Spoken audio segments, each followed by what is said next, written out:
Hello, and welcome to another episode of Hacking with Friends. Today, I have my friend and fellow computer science student, Tim here, and we are going to be learning a little bit about Wi-Fi vulnerabilities by actually exploiting a real vulnerability in WPA, and well, actually all Wi-Fi, that allows us to get the real MAC address of any device, which is pretty cool for a bunch of weird, creepy privacy busting stuff, as well as some of the interesting tracking applications that even grocery stores have got in on by being able to track Wi-Fi devices from store to store. So sounds intriguing. Oh yeah. So back in the day, every Wi-Fi device had a MAC address that was being broadcasted all the time, no matter where you were, and that MAC address never changed. And this was basically like having a radio tag on you. It was always the same number, and pretty much anybody who wanted to track you from place to place could not only determine where you were going, like if they just wanted to aggregate the data, they could also tell when you were nearby. So this was kind of upsetting because it meant that stores started to aggregate this data and share it between themselves and develop customer profiles based on that information. And really this started to get a little bit dystopian and creepy because you could go into a store and your phone would basically trigger them into knowing all this information about you that you might not want them to know. So phone manufacturers decided to get more serious about this and start doing some things to preserve users' privacy. So nowadays, when you're going out and about, if you have your phone's Wi-Fi on, it shouldn't be blasting the same repeated number that never ever changes all the time, kind of making you like a tagged bird, like being tracked from like place to place. Do laptops still always usually use the same MAC address? So that's a good question. It depends on the type of laptop. So internet devices generally follow a couple of different rules when they join a new Wi-Fi network or when they're idle. Now when they're idle, most of these devices will use a randomized MAC address and they'll change it every so often in order to make sure you're not being tracked from place to place. But as soon as you connect to a Wi-Fi network or when you're in the process of connecting to a Wi-Fi network, it actually will use its real MAC address with one notable exception. Now, for some reason, Windows got ahead of the curve on this and started randomizing its MAC address for every individual Wi-Fi or every individual network connection. So what that means is if you were to join 3 different Wi-Fi networks on a Windows computer and select the option that allows you to randomize MAC addresses, it would create 3 different random MAC addresses, but it would always use the same one when it's connected to that particular Wi-Fi network, if that makes sense. Okay. Yeah, I was going to ask that because I know like if you want to join a hidden network, for instance, the only way the router will let you in is if it recognizes your MAC address.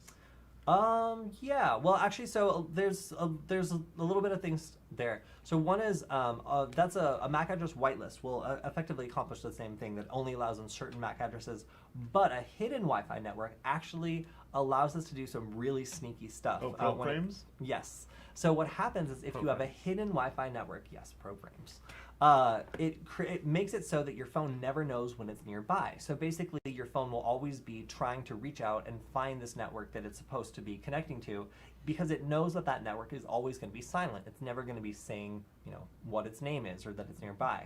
So your phone will always be putting out they're called probe frames, but basically calling out, hey, is this network nearby? And mentioning that network by name, which is not so good. It defeats the purpose. Exactly. So like if your computer or your phone is constantly changing its MAC address, but it's also constantly asking for the same Wi-Fi network, it's not hard to guess which one of these random MAC addresses is yours, because even if the MAC address changes and tries to protect your privacy, these other details are going to leak instead. So what we're going to do today is we're going to start to unpeel MAC address randomization, and we're going to say, hey, if I want to start tracking someone, if I want to basically, let's say, track ourselves and see how serious this privacy violation could be, then how hard is it to strip away these kind of privacy rails that have been built in by manufacturers and actually start tracking someone from place to place? So we're going to do 2 things here. We've had 2 guests on our show.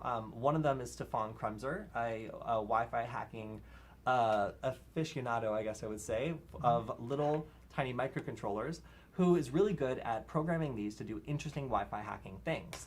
Another thing we're going to look at is Matthew Van Hoff.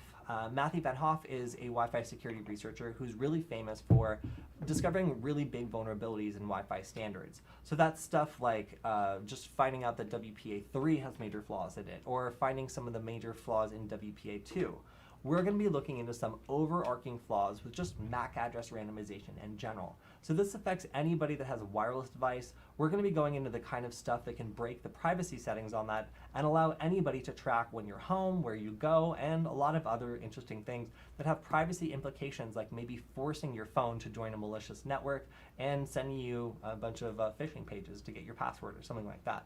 So, man, there's lots you can do with Wi-Fi stuff, especially when it comes to tricking someone's phone into connecting to a rogue network or pulling information out of a phone, like where they've been. So we're going to do a couple things here today. We're going to learn where someone may have been by getting their phone to react to fake networks, and we're also going to unmask their phone and basically do a little bit of active reconnaissance by stripping away the privacy protections that MAC address randomization typically affords. So let's go ahead and take a look at what the problem is, and we're going to jump into my screen on a really excellent paper by Matthew Van Hoff. Now, Matthew Van Hoff has been a guest on our podcast before, the Security Tools podcast, and his episode is honestly one of my favorites because it goes into a lot of really cool technical details of how Wi-Fi works, how you can break it, and some pretty stunning flaws that still exist in most of the Wi-Fi standards that are out there. So this paper is one of my all-time favorites. It goes into how we can track phones and other devices using Wi-Fi. And what the abstract here is basically trying to figure out how can we poke holes in MAC address randomization and what can we do to really peel back the layer of anonymity that manufacturers have tried to provide us. So first, probe request fingerprinting. You hit the nail on the head when it comes to hidden networks. If there's a hidden network, then we can find information in the probe request as to maybe what type of, what phone this is, even if it's constantly changing its MAC address. So if you only have one saved network that's a hidden network, you can be identified because it'll always shout out the programs. Right. The probe requests. So in more recent updates of, like, for example, Android and iOS, it'll only look for maybe the last one or two connected to networks. And sometimes it'll also do a general, so this works in two different ways. You will see probe requests that are to everyone, so that's just anyone out there, who's out there. And those are basically trying to solicit a router nearby to say, hey, I'm out here. And then a directed probe request. And that's where it's saying, hey, are you out here? And it's asking a specific network, hey, are you in range? I want to start the process of connecting. And those types of directed probe requests are basically make your Wi-Fi connect more quickly.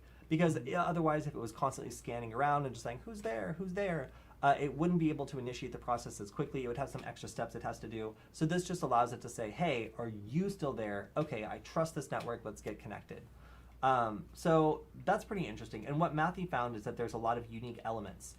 So Wi-Fi is not a monolith. Every manufacturer will choose to implement it a little bit differently. And these differences make it so that on a high level, we can basically see that there's some highly unique data that's included in the optional elements. So as soon as a Wi-Fi packet goes out or as soon as it's transmitted, there's stuff that the manufacturer tacks on that makes it unique. That could be information for debugging. It could just be some way that they've implemented the Wi-Fi standard that's a little bit different from another manufacturer. And some of these elements, again, are optional. So some manufacturers may put them in and some manufacturers won't put them in at all. So just analyzing the probe frames are a way that we can start to kind of break this down and see what's going on. So service set identifier fingerprints. So SSID is the SSID, or service set identifier, is the Wi-Fi network name. And this is kind of what you mentioned also. We can look for probe requests. So it's the computer or the device is looking for a nearby network that it's connected to in the past. And that's a really good way of being able to identify a device. And also, if we really want to, and especially if the network is open, we can just pop a fake version of that network up. And this is where we get into phishing and other sorts of more sneaky stuff where we might be able to get the person's device to automatically connect to our rogue network just because we know it's looking for a network with that name. Is that what we did with the man-in-the-middle attacks? Yes. Okay. So some man-in-the-middle attacks are kind of like herding almost, where we can detect by putting up a bunch of fake networks we can detect by putting up a bunch of fake networks and analyzing the responses, which of those fake networks will cause a device to automatically connect. And I did a lot of this research in the LA subway system, where back when there was no connection whatsoever, if you just listen to what all the cell phones and stuff are trying to connect to, you'll get a list of 50 to 75 different wireless networks that are recent networks that all these devices have connected to, that they're trying to connect to. And if you create a Wi-Fi network that is open, that many of those devices have connected to before in the past, suddenly all those devices will just connect to your fake Wi-Fi network. Like Starbucks or... Exactly, yeah, like Google yeah. Starbucks or something like that. So depending on where you are, if you can create a bunch of fake Wi-Fi networks, then it'll cause other devices around you to react to them. And that's what we're going to get into today. But during our first scan, our first iteration, we can see that just SSID fingerprinting, looking for service set identifiers that are unique, is a good way of being able to pick out an individual device. So if your phone, again, has connected to a hidden network in the past, and I believe that this is mentioned here, even if it's, let me find it. Yeah, there we go. A hidden access point. So if the user has ever connected to a hidden access point before, it pretty much just pokes a giant hole in the whole anonymity scheme of MAC address randomization and trying to make it so you can't be tracked. It will absolutely light you up if you are using a hidden Wi-Fi network whenever you go anywhere, because your phone will constantly be screaming out that network name, as is noted in this excellent paper. So you can see on the left side of this paper, which again, you guys should read, it's free, and I think it's fascinating. There's some other things we can do. We can do probe request fingerprinting, identifier free tracking, which is a little bit more advanced, predictable scrambler seed. So this is where that MAC address randomization, maybe the random part isn't so random. And Matthew identified a couple ways where it's actually either not changing enough to be meaningful, or the scrambler seed isn't changing things enough to really be meaningful, and you can still actually track the device. But this is where we're going to go today, fake access point attacks. So I don't know if you've ever heard of it, but have I ever told you about the karma attack? No. Okay. I don't think so. So the karma attack is a classic Wi-Fi attack that basically the Wi-Fi standard has had to react to. And what we're going to be doing today is taking advantage of a variant of that. We're doing kind of almost a reverse karma attack here, and I'm kind of proud of this. So a karma attack is where you sit and you listen for probe requests that have a specific Wi-Fi network name in it. And then as soon as you hear that probe request, which is, again, just maybe my cell phone saying, hey, is Google Starbucks nearby? My computer would go, hey, I'm Google Starbucks, connect to me. And it'll immediately begin the connection process responding to that request for Google Starbucks or whatever else. So no matter what that network name is, it will always try to get the device to connect to it. The rub here is that we don't know if that network has a password or not. So if it does have a password, then obviously the device isn't going to connect because we don't know the password, so we can't create a perfect fake. So our fake network can't have the same password, as they're expecting. Right, but if you do auto connect, or when you use your laptop and you connect to the network, it doesn't ask you for your password a second time. Right. However, it still wouldn't work, and here's why. So when your device connects to a Wi-Fi network, the reason I can't just pop up a Wi-Fi network with the same name as your home Wi-Fi network and then have your device connect to it, it actually will attempt to connect to it, but it is storing a copy of the key, and it's assuming that the Wi-Fi network is also assuming a copy of the key. So the first thing they do is, after they send an association request, is they send a hashed version of the key across, and if it doesn't match, it just stops the connection. So we can get them to do other behaviors, like we can get them to reveal themselves, because that first association, that first part that doesn't require the password yet, that still reveals the real MAC address. So while we can't force that device to connect to our fake network, we can still get it to attempt to begin to. And it basically lets us know, hey, if we wanted to set up a phishing page or something like that, or if we just want to know, has this person connected to a Wi-Fi network with this name before? Maybe it's a sensitive network that's an employee network, and we want to know if they're an employee of this particular company. If I'm a hacker that's maybe trying to identify, I don't know, contractors in the company that I was paid to pen test, I could basically do a scan that's putting out fake versions of the company Wi-Fi network. And even if I don't know the password, their phones will still react to it. So this is what we're going to do. We are going to take advantage of this attack, and we're going to take advantage of the property that says if we create fake access points and a device recognizes it it will unmask itself and we can start to track it. So you can see also from some of this research that it doesn't take many SSIDs to get a pretty good response. These were experiments that were done using a relatively small set of fake network names that were used to determine how many devices in a given area would respond to them. So here we can see we got a little over 60% with 10 to the third. How many is that? 1,000? With 1,000 Wi-Fi network names. And if we keep going more and more, the return isn't, it doesn't really get that much better. So it's looking like it's logarithmic. Yeah. So you keep getting diminishing returns. Exactly. Yeah. So over time, it doesn't really help us out to keep adding an infinite number of Wi-Fi networks. We can do pretty well with a relatively small number, and that's what's really useful about this attack. Because when the researchers, like Matthew Van Hoff, were doing this, they didn't really use a lot of Wi-Fi network names when they were actually doing this attack, and they still got really good results. So what we're going to do today is show a little bit about Wi-Fi signals intelligence and Wi-Fi tracking using Wireshark and Arduino, using a project of Stefan's to prove that this research by Matthew is in fact true. So we're going to be messing with fake networks and seeing whether or not devices nearby have basically are reacting to them in any way. So what I'm going to do in order to get this started is first go to an Arduino project that is related to this.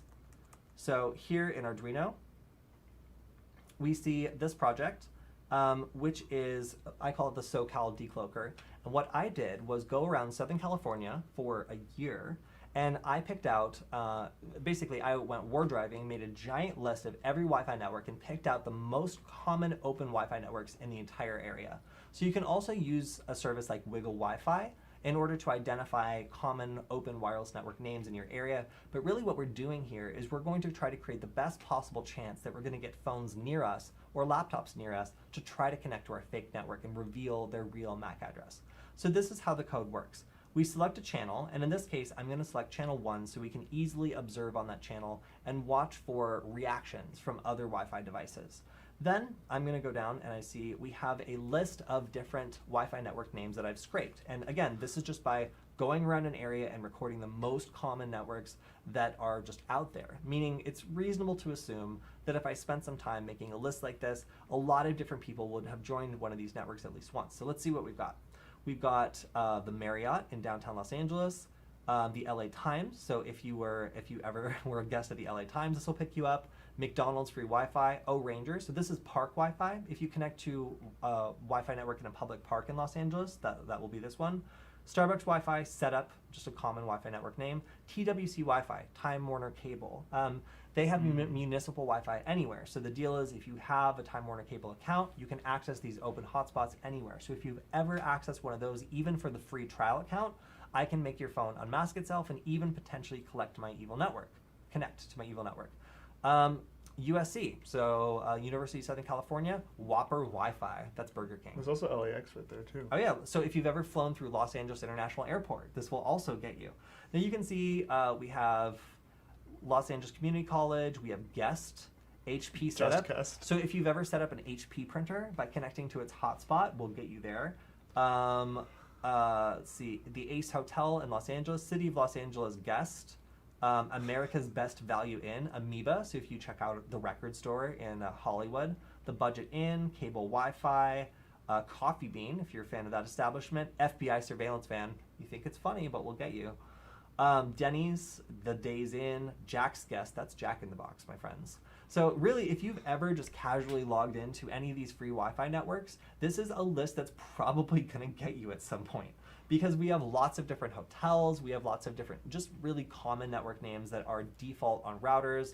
So again, like this is a really good list of, I think it's at least 100. And we can do more. I think we can do up to 1,000 different fake Wi-Fi networks. We can really create a lot of pretty crazy Wi-Fi network names using this little ESP8266. Wow. So what we're doing... Wait, you can create 100 networks on that? Yes, I can. So what we're actually doing is we're creating the appearance of 100 networks on that. And we'll go into Wireshark and see what's actually happening. But what we're doing here is this little microcontroller has the ability to send any Wi-Fi packet. Basically, we can create a Wi-Fi packet from scratch and send it. What we're going to do is we're going to take all of these nonsense Wi-Fi network names, or rather, I guess they're real Wi-Fi network names.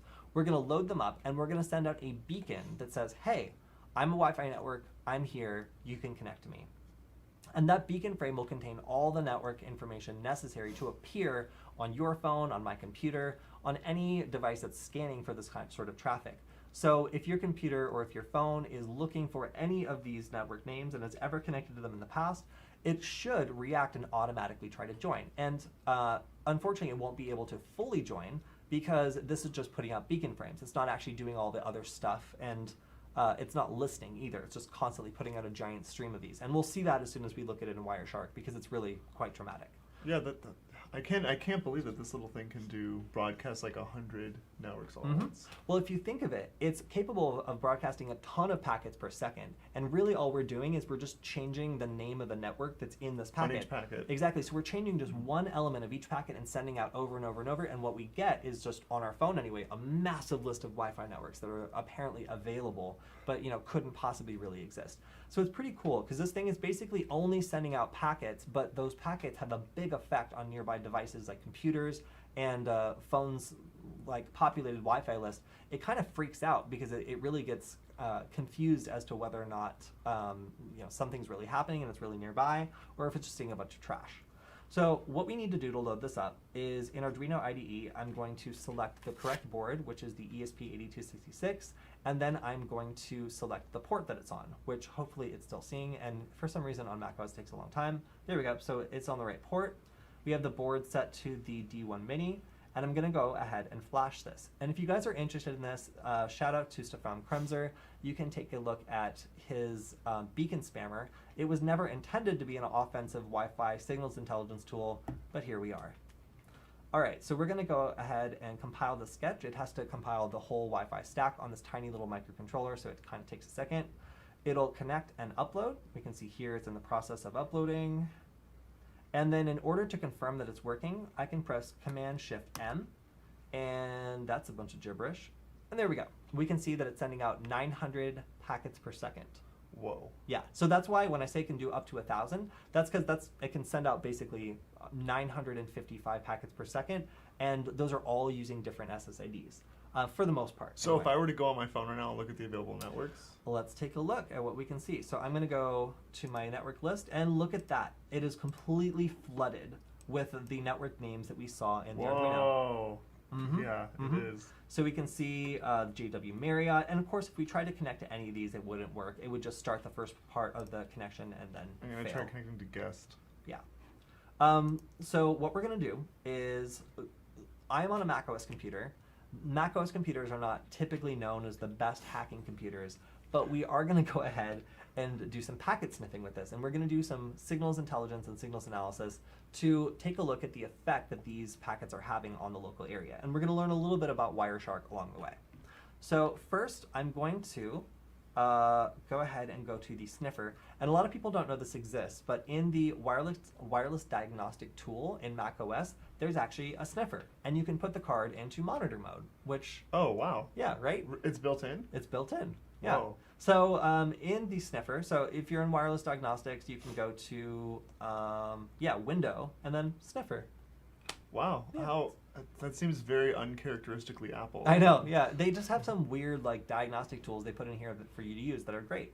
So we know that we're broadcasting on channel 1. I'm going to lose my Wi-Fi connection here, but I can select where I want to put the channel in order to do sniffing. So I'm going to start sniffing on channel 1, and that's the channel, again, we're broadcasting on. It'll ask me for my fingerprints, and we're sniffing, and I've lost my Wi-Fi connection. Cool. So I believe I have Wireshark open. I'm going to go ahead and close this, actually, just so we can see what it looks like to start it up from scratch.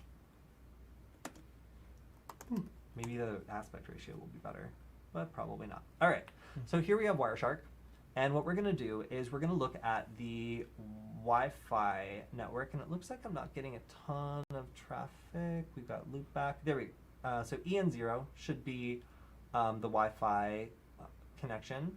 I'm getting a bunch of traffic on loopback, but I don't care about that. I should see a couple spikes here. I don't know why I'm not, but I'm just going to go ahead and double click, and boom. It didn't matter anyway. So all right, we are monitoring channel 1, and what we see here is a lot of stuff. A lot of stuff. Let me add the channel as one of the things we're monitoring. So see, we're on channel 1. So if we weren't on channel 1, we would see a bunch of other channels and stuff.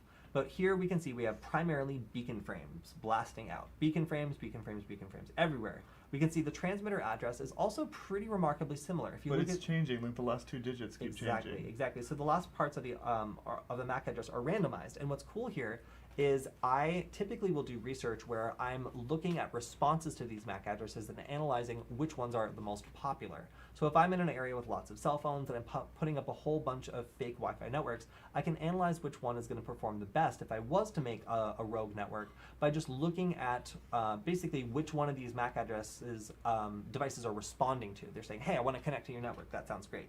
So if there's one that's particularly popular, then that's a way of keeping track of which one of these fake networks is attracting the most attention.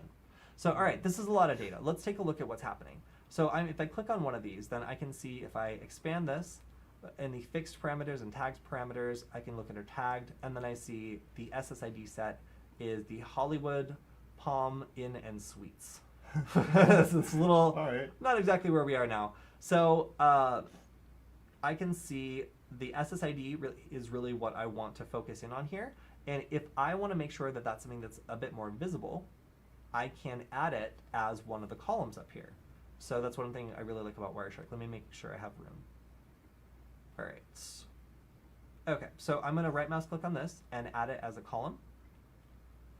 And it's probably like way stretched out on the side here or something. Let's see. SSID, yeah, okay. So let's get rid of the channel maybe. I bet it's just like way on the side. Yeah, always, oh my gosh. Always. Okay, here we go. Let's bring this back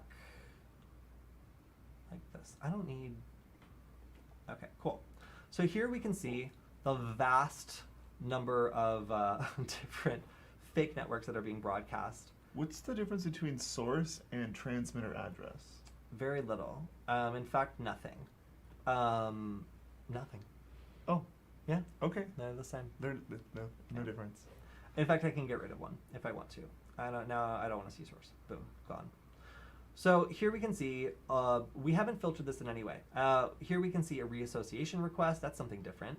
But the rest of this is just tons and tons and tons and tons and tons and tons of beacon frames. And that's more or less to be expected. This isn't too interesting. But what happens if we get rid of the beacon frames? Well, let's take a look. First, let's take a beacon frame and let's make a rule to get rid of it. So here we can see it's a beacon frame. We'll find this, we'll apply it as a filter, selected.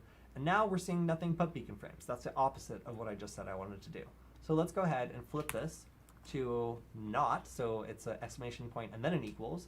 Press enter, and this should basically apply a new rule that says everything except beacon frames. Just get rid of it. Now there's other things we can do that will also make this more specific. So let's say that I want to find things that are not beacon frames, but contain, let's see, a destination that is related to one of our fake networks. How would we do that? Well, what we can do is a partial match. So you see the transmitter address, the MAC address, it's pretty much all the same. It only changes a little bit. So we're going to match the first part of that? That is what we're going to try. So here we can see the transmitter address. I right mouse click, apply as filter, selected. So if I delete part of it? Let's see, do I actually have? Do you have to filter it as a destination address? Well, let me show you. Okay, so this is the syntax I can use. WLAN.TA, and then in brackets 0:3. This will give me, this just says I want to do the first 3 octets are going to be this. So if I actually didn't want to apply that filter because now I have to go grab it again. So okay, so let's say we want one of these. No, yeah, one of these. I'm going to take the transmitter address, apply as filter. Now I'm going to change this. I'm going to get rid of this part. And then I can get rid of the last part that keeps changing. Okay, if I did this right, then what I should have is a rule that says I want to see everything where the wireless transmitter address starts with these three octets of the MAC address. So if you see, that worked. So now this filter is only showing us stuff that was transmitted by our fake device. What if we want to flip it? Now I'm going to change it to WLAN RA. Wait, transmitter address? Destination address. Yeah, DA, destination address. So now what this should do is just show us anything that's sending to it. And we don't have anything yet, but now if you want to go ahead and try to connect to one of those networks, and let's see if we get anything.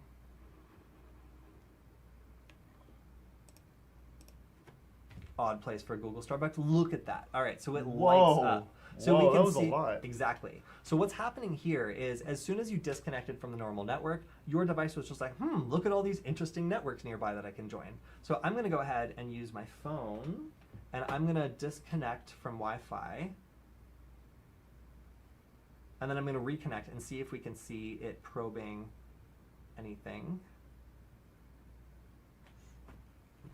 And it might just connect to...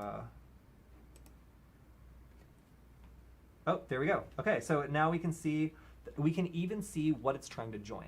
So this is the part that I really wanted to show off. This is saying, hey, this phone has connected to a guest before. And what that means is that if I'm out in the wild and I'm trying to find out, people who've connected to a guest before, maybe that's a work network for a particular business I'm interested in, I can pop up this fake network, and if their phone just happens to see it, it will automatically try to connect. Now I did so manually because, I'm connected to my home internet and it's stronger, and this is going to choose to connect to that first. But if I was just out and about, or if I wasn't near a trusted source of Wi-Fi, or if I was just kicked off of that trusted source of Wi-Fi, then my phone would start doing this and more. It would basically start dumping all of the different networks that it had recognized on my screen right here. So really what we're doing is we're taking the contents of my phone's preferred network list, and we're having it basically give it up by scanning around, finding networks that match that list, and then sending off a bunch of probe requests that are trying to frantically connect to that network. Now let's see if I just disconnect from this network, let's see what happens. I'm going to regret this when I have to put in all my network names again. Okay, here we can see that there's some more data that was sent.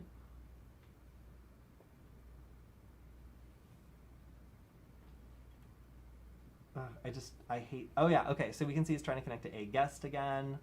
Wow, there's a lot of network names that I already know here.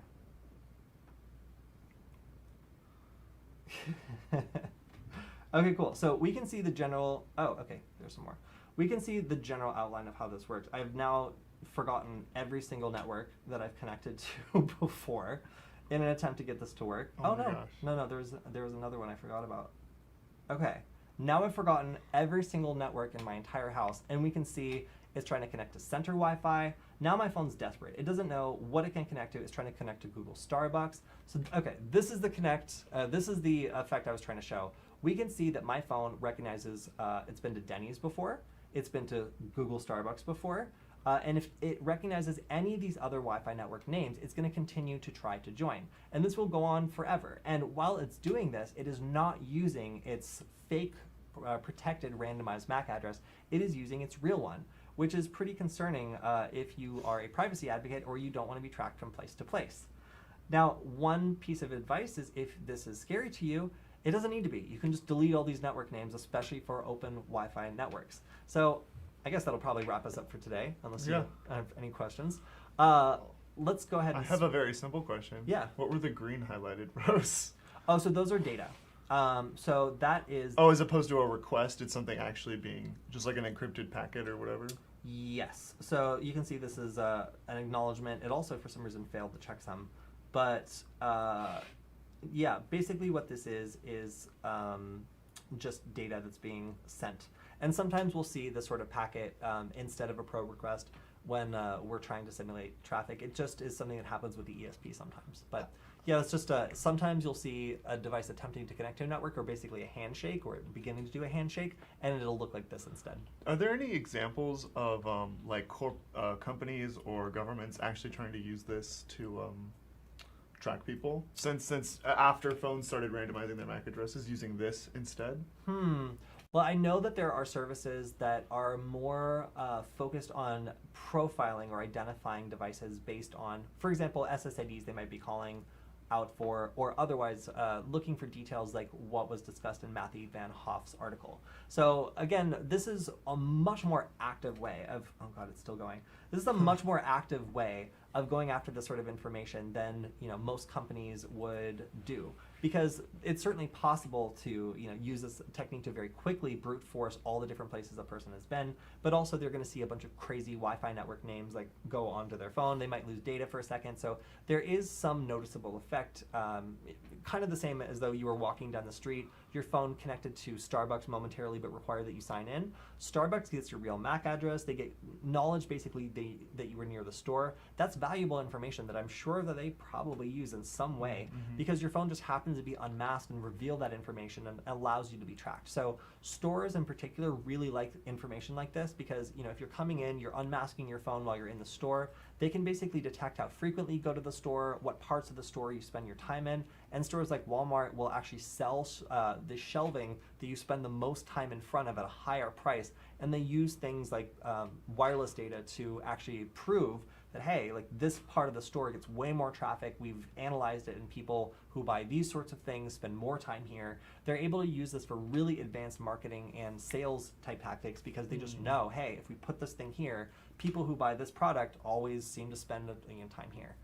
So it's really interesting how you can start correlating wireless signals from like the checkout register when someone's there back to maybe when they spent some time at a particular part of the store, because you can really derive a lot of information from this. And again, this goes down to security as well. All of these network names that popped up on my screen are actually things that would cause my phone to automatically connect. So if you were to kick me off of all of my home Wi-Fi networks, and then you created a fake network that matched Google Starbucks or ATT Wi-Fi, my device would automatically connect to it without telling me. So while the grip of fake networks we created on this didn't exactly create full-on networks, so you're not actually able to connect to them, it did give me, as an attacker, the information I need to know about which of these would be a good thing to set up if I really wanted to start getting nearby devices to connect to me. So another feature here I really like, if we go back to my screen for a sec, because I just forgot about it, is Wireshark has the ability to analyze WLAN traffic. Oh. So here, if I go to WLAN traffic, I can see the SSIDs of all the fake networks that were out there. So if I want to see maybe how many probe requests I got for each one, what I would do is I would have maybe 1,000 fake networks out in public. I would then record all the responses, and here I can see which one of these was the most popular. So I can see that Denny's, ATT, A-Guest, Center Wi-Fi, and Google Starbucks were the most popular. I can see which devices were responding to them. So it gives me some information about which device was attracted to this network.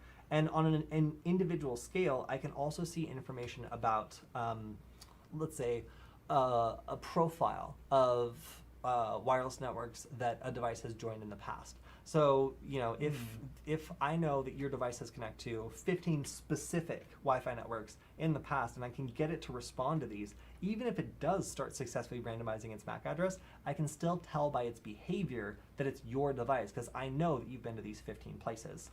So it's just like basically like a log or your history of It's like a places log. you've been. It's like a physical history of where you've been. Anytime you connect to a Wi-Fi network, you're putting another network name in that log, and using a simple little tool like this, I can pull that information out, and I can determine, oh, you've been to this hotel, oh, you've worked for this company, oh, you've been to this school.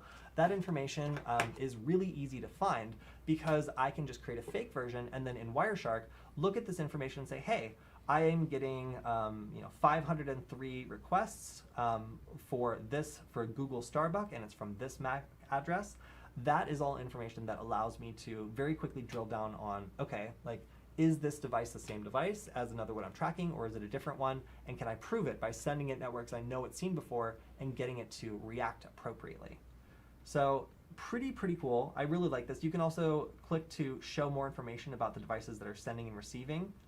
So here we can see that it looks like my phone actually is randomizing some of its requests, and I have a newer Android phone, and I've selected this option, so I should have some increased security on mine. But you can see the majority of the packets actually did still come from a couple MAC addresses. So although I did have MAC address randomization turned on. When I'm looking at the probe requests, it looked like maybe every 32, it would change its MAC address. But most of them still came from something pretty similar. So let's see if that behavior holds true.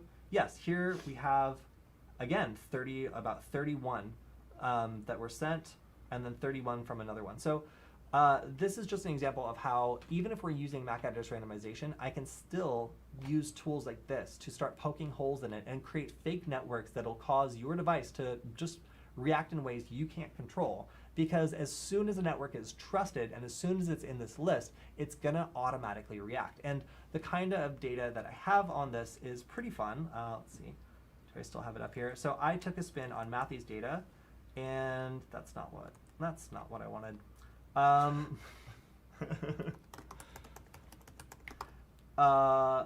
Some of what I've been able to find, I'm still scanning, sorry, I can't show you that. Some of what I've been able to find is that you can use this information to do a map of all the wireless network devices that are around you, find out which one of these networks they're attracted to, and create a profile. So, like a geographic profile. Well, yes, a geographic profile, but a profile of different networks that device will always light up in response to. So if I were to see that device come into an area and I wasn't sure if it was the same device, maybe it was spoofing its MAC address, I could hit it with a bunch of networks I know it will react to and be like, oh, of course it's the same one because it's still reacting to this specific set of network names. So this is like a fingerprint in and of itself, just by which particular networks the device is going to reach out and respond to, even if it has other security in place. So basically the whole message of this is privacy is dead and your phone is constantly leaking your information,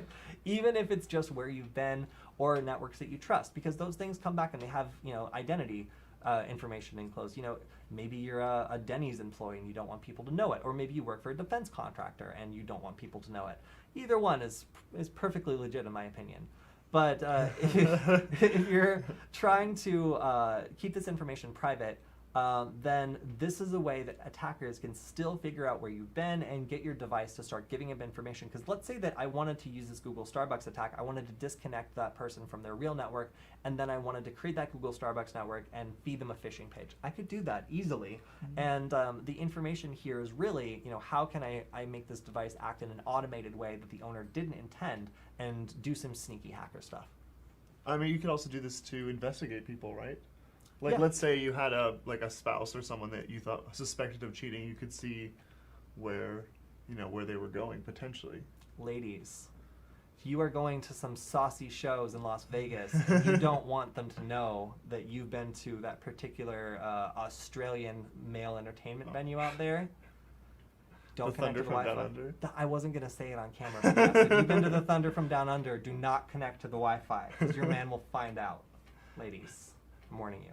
So privacy is important here, because again, you're right. It could be, let's say that it could be a church or a synagogue or something like that, where maybe you don't want people being able to just scan your phone and finding out what religion you are. That's creepy and weird. It's unnecessary. So this can be used in a variety of different ways. And today we just did an example that shows how we can pull out the open Wi-Fi networks of your phone. And that is a risk, because if you've connected to any of these fake networks we were blasting out today in the past, it means that I, as a hacker, can get your phone to connect to my fake network and do whatever I want. And I can also learn about where you've been and do just more weird, creepy things with your phone. So in general, the message is delete unnecessary Wi-Fi networks you have stored in your phone. It should be saved in the preferred or trusted network list. In Android, it's pretty easy to do. I believe it's relatively easy to do in iOS as well, but do the same on your laptop computer. It's just not a good idea to have a big, long list of especially open Wi-Fi networks in your phone. Now, of course, I can spoof password-protected networks too if I wanted to, take advantage of finding out if someone had been to, a lockdown police station Wi-Fi network or something like that. But I wouldn't be able to take over their phone's data connection with that information. I would still need the password to, whatever that network was to create a fake version that they would connect to. The danger here with our demo today is all of these are open Wi-Fi networks that are very common open Wi-Fi networks that it's very likely someone has connected to before. So what's kind of scary here is, anybody could seize connection of your data and start, sending you whatever they want. some fake version of a web page you're trying to go to, start looking at what apps you're using and maybe pushing an update to one that is malicious. All those things could happen just because you have these open Wi-Fi networks in your preferred network list, making your phone think it's okay to connect to these at any random moment. And you could be in the middle of the woods on a hike and someone could pop up Google Starbucks and like your phone would just connect, and like anything you saw could be compromised or could be faked by an attacker at that point. So delete those, use a VPN. Those are my 2 pieces of advice to if you select like the don't remember this network, that's or, good. Yes. You know, yeah. If you select do not automatically connect to network, that will break this attack. Because if it's an open network and it's not password protected, there's no advantage to remembering it because it's not like you have to type in a password every time. Precisely. You just click connect. Exactly. So honestly, Tim hit the nail on the head. The best thing you can do is make sure it does not automatically connect to open networks. There's no reason to do that. It creates huge liability problems with attackers taking advantage of it, popping up fake versions, determining what to serve you, and then boom, just having a malicious network that's there ready to take over your data. So use a VPN. Do not auto-connect to open Wi-Fi networks, and do not store open Wi-Fi networks in your preferred network list. Those are, I think, my 3 best pieces of advice then. So yeah. All right, if we haven't completely terrified you into turning off your Wi-Fi forever, I hope you guys enjoyed this episode of Hacking with Friends. We want to thank Varonis for sponsoring us, and also make sure that if you are scared of attackers breaking into your customers' endpoints or your devices, then you give them a look, because they will be able to detect us even if we do manage to get in. If you like this content, make sure to retweet us, follow us, and subscribe on the SecurityFWD YouTube channel. We do these every Tuesday and Friday, so we hope to see you on one of these live streams so we can answer questions and otherwise get to know everyone who likes this stuff. So thank you so much for watching. We will see you guys next time. Bye, guys.